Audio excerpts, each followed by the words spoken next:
Sobre a decisão, o voto, aliás, do ministro Gilmar Mendes. Ontem o ministro depositou o voto finalmente, era muito aguardado, sobre a manutenção da prisão de Daniel Vorcaro. Ele concordou com a manutenção da prisão do ex-banqueiro. Foi o último dos 5 magistrados da segunda turma que apreciou a medida. Outros 2 ministros, o Cássio Nunes Marques e Luiz Fux, já haviam depositado, endossando a decisão, o voto do ministro relator André Mendonça. Toffoli, lembro, se declarou suspeito, não participou desse julgamento. O voto de Gilmar Mendes trouxe duras críticas a Mendonça, acusou o colega de usar clichês, de apelar a conceitos porosos e elásticos e de seguir atalhos argumentativos para justificar a preventiva. No voto do Gilmar Mendes, o ministro relembrou que Mendonça fundamentou a medida contra Vorcaro na necessidade de pacificação social por meio da criação de um sentimento na sociedade de resposta rápida.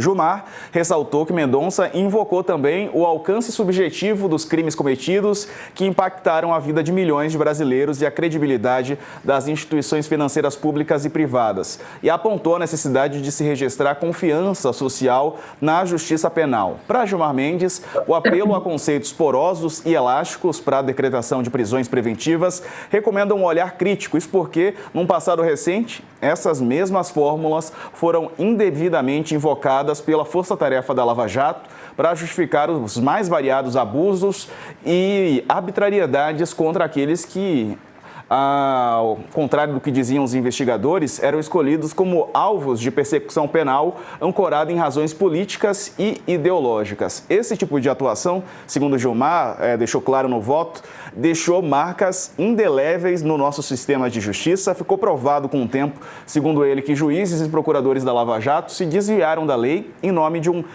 messianismo punitivista e conduziram os processos a uma enxurrada de nulidades, portanto, ao desperdício de investigações e decisões preferidas pela Justiça Federal de Curitiba. Para o Gilmar Mendes, algumas das expressões usadas por André Mendonça, ora submetida a referendo, são um retrato do que esses dispositivos de lei buscam combater: o recurso a clichês que serviram para justificar a prisão de qualquer pessoa que é acusada de um crime. Professora Juliana, o Gilmar Mendes jogou duro aí para cima do André Mendonça, quer dizer, endossou a decisão dele, mas criticou muito a forma com a qual o Mendonça usou para justificar o voto dele, né? Jogou duro e, na minha visão, né, posso aqui sofrer algumas críticas pela opinião que eu vou colocar, mas na minha visão ele jogou certo, né?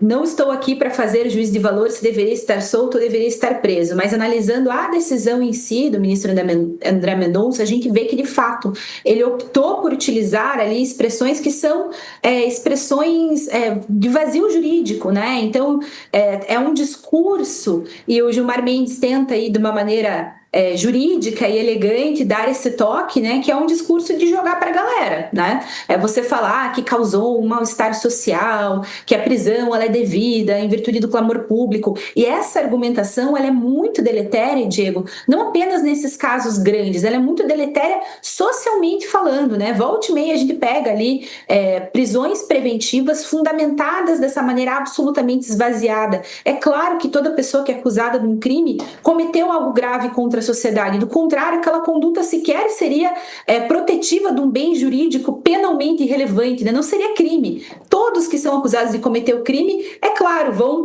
gerar esse sentimento de clamor público. Mas nesse caso do Vorcaro, esse sentimento é muito maior. Beleza, né? Não estou aqui para debater isso, mas é certo que nós temos fundamentos aqui que são fundamentos jurídico-penais muito mais pungentes e adequados na minha visão. Não sei se seria necessário, né, Diego, a gente dar esse shade todo aí dentro da decisão e fazer essa crítica dessa maneira tão ácida como foi realizada no conteúdo decisório, mas eu concordo no sentido de que essa fundamentação ali, né, no 312 do CPP, a gente tem algumas hipóteses de cabimento da prisão preventiva. O André Mendonça, ele opta por focar muito ali na garantia da ordem pública. Então, quando a gente pega aqui o voto dele, ele fala muito sobre essa sensação de insegurança, sobre o prejuízo social. Ele usa a expressão, né, o alcance subjetivo dos ilícitos cometidos. Então, o quanto aquilo foi deletério para a sociedade. Enquanto o Gilmar Mendes optou por focar em questões que me parecem muito mais pragmáticas e adequadas, que é a assegurar a aplicação da lei penal. O sujeito nos parece estar ameaçando testemunhas, está mexendo com documentação, ele tem risco de fuga, e isso é relevante para a prisão dele, não o clamor social. Então, até peço desculpa se eu me estendi aqui, mas é muito raro concordar tanto com o Gilmar Mendes, e dessa vez eu concordo com ele de uma maneira bastante importante. Talvez não precisasse ter sido tão ácido, mas na minha visão ele está correto.